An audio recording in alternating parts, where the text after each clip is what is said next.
Donnernd schießt der Zug in den Tunnel. Taucht da in das schwarze Niemandsland zwischen zwei Stationen. Das monotone Rütteln der Wagen schüttelt die Fahrgäste. Drängt Körper gegen Körper. Mit leerem Blick starrt sie auf ihre Hände. Schmale, feingliedrige Finger, die ineinander verkrampft in ihrem Schoß liegen. Halt kann sie dadurch das unbändige Zittern unterdrücken, das ihren gesamten Körper wie Stromschläge durchläuft. Nach einer Ewigkeit hebt sie langsam, wie in Trance, den Kopf und blickt aus dem Wagenfenster. Die reflektierende Scheibe wirft ein leichenblasses Gesicht zurück, umrahmt von dem dunklen Licht des Tunnels, jenseits des Fensters. Warum kann es keiner sehen? Fragt sie sich voller Verzweiflung, als sie ihr makelloses Äußeres mit der unvoreingenommenen Distanz von einem Fremden aus betrachtet. Der Schatten von einem blauen Augen, verkrustetes Blut auf die aufgesprungenen Lippen, dunkelrote Kratzer, der sie wie feine Adern durch die armutige Blässe ihrer Wangen zieht. Irgendein Zeichen, eine stumme Anklage, ein lautloses Flehen um Hilfe und Verständnis. Doch es gibt nichts zum Singen. Er hat das alles gut verborgen, die ganzen verfluchten Jahre über. Kein Außenstehender hätte nur ahnen können, was er ihr Otto hat. Sie wendet den Blick ab und zwingt sie, ruhig und gleichmäßig zu atmen. Der Zug verlangsamt seine Fahrt und kommt ächzend und quietschend an der Haltestelle zum Stehen. Zischend öffnen sie die Türen und ergießen einen Strom von Fahrgästen auf den schmutzig grauen Bahnsteig. Andere Menschen drängen in das Abteil, für die Dauer ihrer Reise zu einer unangenehmen Nähe gezwungen. Sie schaut sie um. War er denn bereits hinter ihr her? Ein junger Mann in Anzug und Krawatten lässt sie auf den freigewordenen Platz neben ihr nieder.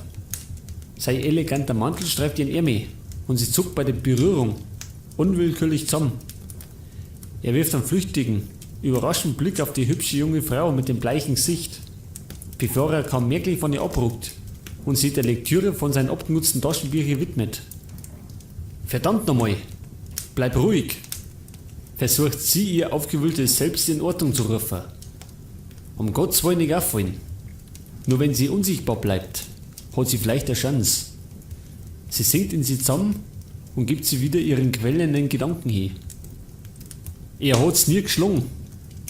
Ich darf doch dir niemals wieder, Kleine, hört sie er mit sanfter Stimme sagen, während er sie mit einem kalten Lächeln bedacht und sein Gesicht zu einem dämonischen Fassen verzehrt und seine Worte Lügen straft. Die Wunden, die er ihr zugefügt hat, sitzen tief unter der Oberfläche. Für den arglosen Betrachter nicht zu erkennen. Die U-Bahn setzt unbeirrt ihren Weg fort, ratternd und schüttelnd von Station zu Station. Lässt die Distanz zum Ort des Grauens größer und größer werden. Doch die schrecklichen Bettel tragt sie in sich, wohin er immer sie flüchten mag.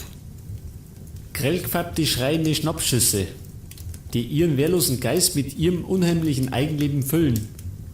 Unaufhörlich kreisen ihre Gedanken um die letzten Sekunden vor ihrer Befreiung, die ihr Leben auf so brutale Weise verändert haben. Das gleißende Neonlicht der nächsten Station verwandelt die Gesichter der Fahrgäste in wechselnde Masken. Menschen treten hastig aus der sich öffnenden Tür, streben schnellen Schrittes ihrem wohlgeordneten Leben entgegen. Sie und eine weitere junge Frau bleiben als einzige Fahrgäste zurück. Die Bahn nähert sich der Stadtgrenze. Der stetig daherrollende Zug hat das dunkle Gewand des Tunnels gegen den schützenden Schleier der hereinbrechenden Nacht tauscht.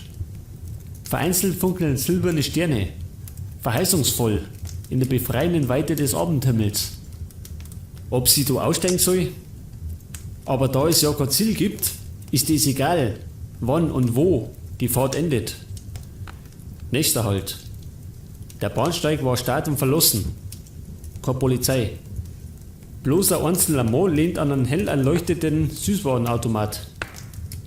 Eifrig in ein Telefongespräch vertieft, schenkt er soeben seinem unsichtbaren Gesprächspartner ein zustimmendes Nicken, bevor er das Handy in seiner Jackentasche verschwinden lässt. Langsam nähert sich der Fremde jetzt der Wagentür und betritt das Abteil am äußersten Ende. Mit einem Ruck setzt sich der Zug wieder in Bewegung. Sie verspürt eine vage Erleichterung, bevor sie erneut das grauenhafte Geschehen vor ihrem inneren Auge abspäht. Seine verzerrten Gesichtszüge, die einen Hauch von Überraschung und Unglauben trugen. Weit aufgerissene Augen starren sie hasserfüllt an. Der grobe Körper, seltsam gekrümmt auf einem cremefarbenen Teppichboden. Pulsierendes Rot und glänzendes Metall. Eiskalt in ihrer Hand, scharf und ohne Gnade. Sie beobachtet sich selbst, wie sie in blinder Panik aus dem Apartment stürzt. Im Treppenhaus prallt sie mit der Nachbarin zusammen, strauchelt, fängt sie und stolpert schluchzend und keuchend die Treppen runter. Von weit her vernimmt ihr Unterbewusstsein einen Aufschrei. Dann erreicht sie die Straße und läuft um ihr Leben. Der junge Mann am anderen Ende des Wagens hat sie währenddessen unaufhaltsam näher geschoben. Eben neigt er mit einem Lächeln den Kopf zu der jungen Frau, ihre einzige Reisegenossin. Die zwei wechseln ein paar Worte. Die Frau beginnt in ihrer Handtaschen zu wühlen. Was möchte er bloß? Gebannt beobachtet sie die Szene. Verfolgt, wie die Frau zunächst ein Schminketui, einen silberfarbenen Taschenspiegel und zu guter Letzt eine schwarze lederne Brieftasche zutage fördert. Auf dem letzten Wegstück gibt es keine weitere Haltestelle. Bitte los ihm nur die Fahrscheine kontrollieren. Ihre druckenden Lippen formen ein stummes Stoßgebet. Natürlich hat sie keinen Fahrschein, aber das ist im Moment ihr geringstes Problem.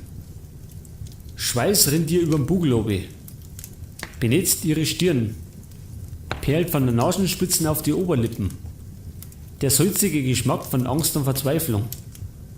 Kein Ausweg. Die Brieftasche wird geöffnet. Die junge Frau scheint nichts zu finden, was sie sucht. Mit wachsender Hast durchwühlt sie die Brieftaschen. Der junge Mann trommelt bereits ungeduldig mit den Fingerspitzen gegen die Lehne ihres Sitzes, wirft einen prüfenden Blick den Gang runter. Eine geschlechtslose Stimme aus dem Lautsprecher über ihre Kippe verkündet die Einfahrt in die Endstation. Nur 2 Minuten. 2 unendliche Minuten, die mit jeder ihrer zähflüssig verstreichenden Sekunden zu einem unüberwindlichen Berg von quellender Zeit aufwächst. Zeit, die gegen sie arbeitet.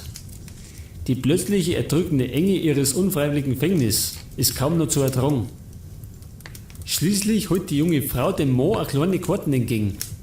Er nimmt sie an sich und mustert das Gesicht seines Gegenübers aufmerksam, bevor er die Karten mit einem flüchtigen Lächeln zurückgibt. Mit schnellen Schritten nähert er sie jetzt ihr, seinem letzten Opfer. Schwankend erhebt sie sich von ihrem Platz und stolpert der rettenden dir entgegen. Hey Lady! Seine Stimme klingt freundlich und klar, durch das Rauschen des Bluts in ihrem Ohr. Darf ich Ihren Ausweis sehen? Mit einem triumphierenden Klacken schnappt die Falle zu. Er tritt jetzt ganz nah an sie heran, greift ihren Arm und dreht sie behutsam zu sich herum, hält sie stocksteif verharrt, blickt ihr prüfend ins Gesicht. In seiner linken Hand hält er das Handy. Er senkt seine grünen Augen auf das winzige Display und starrt so konzentriert drauf, als wollte er mit seinem Blick ein Loch einbrennen. Dann hebt er den Kopf. Der Schock der Erkenntnis, mal der Tiefe folgten zwischen seine dichten, dunklen Augenbrauen.